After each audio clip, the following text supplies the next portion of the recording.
જી madam, આ એક digital arrest ના કામનો આરોપી છે. આ કામના જે ફરિયાદી બેન છે એ વેબ ડિઝાઇનર તરીકે કામ કરે છે અને 2024ના વર્ષમાં એક દિવસે એમને કોલ આવ્યું અને સામેવાળાએ ફેડેક્સના કર્મચારી હોવાની ઓળખ આપી અને એ ફેડેક્સવાળાએ કર્મચારી એમને એમ કીધું બેનને કે તમારા નામથી એક પાર્સલ મુંબઈથી ઈરાન જવા માટે મુંબઈ એરપોર્ટ પર પકડાઈ ગયેલ છે અને એમાં 300 ગ્રામનું એમડી છે અને આ પાર્સલ માટે તમારો આધાર કાર્ડ નંબર અને તમારો ફોન નંબર યુઝ કરવામાં આવ્યું છે.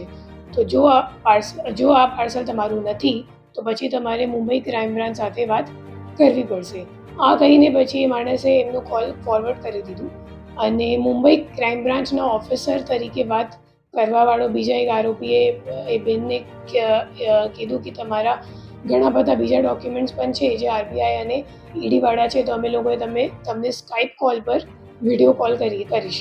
પછી એ લોકોએ સ્કાઈપ કોલમાં બેનને વિડીયો કોલ કર્યું અને ખોટા દસ્તાવેજી પુરાવા જેમાં ઈડી અને આરબીઆઈનો સ્ટેમ્પ હતો એ એમને બતાવ્યું.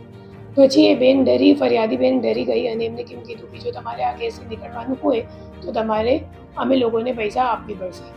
જ્યારે આ ફરિયાદીએ એમ જણાવ્યું કે મારી પાસે અત્યારે ખાતામાં પૈસા નથી, તો આ આરોપીઓ બેનને એમ કીધું કે તમે મોબાઈલથી આઈસીઆઈસીઆઈ બેંકમાંથી ઇન્સ્ટા લોન લઈ લો અને પછી અમે લોકોને પૈસા ટ્રાન્સફર કરો. અને આ ફરિયાદી બેન એમના વાતોમાં આવી ગઈ અને પછી 19,91,000 રૂપિયા આ બેને ટ્રાન્સફર કરી દીધી. જ્યારે આ કોલ ચાલુમાં હતી ત્યારે સાંજે 7 વાગે એમના પતિ જ્યારે ઘર આવ્યા તો એ સામેવાળાએ ડરી ગયા અને એ લોકોએ કોલ મૂકી દીધું અને ત્યારે પતિને ખબર પડી ગઈ કે આ બેન સાથે ફ્રોડ થઈ ગયું છે. પછી એ લોકોએ સાયબર ક્રાઇમ પોલીસ સ્ટેશનમાં ફરિયાદ નોંધાવી. અત્યારે અમે લોકોએ જે આરોપીને લઈને આવેલા છે ઓલરેડી એમની પાસેથી રિકવરીની પ્રક્રિયા પણ ચાલુ છે અને એમનું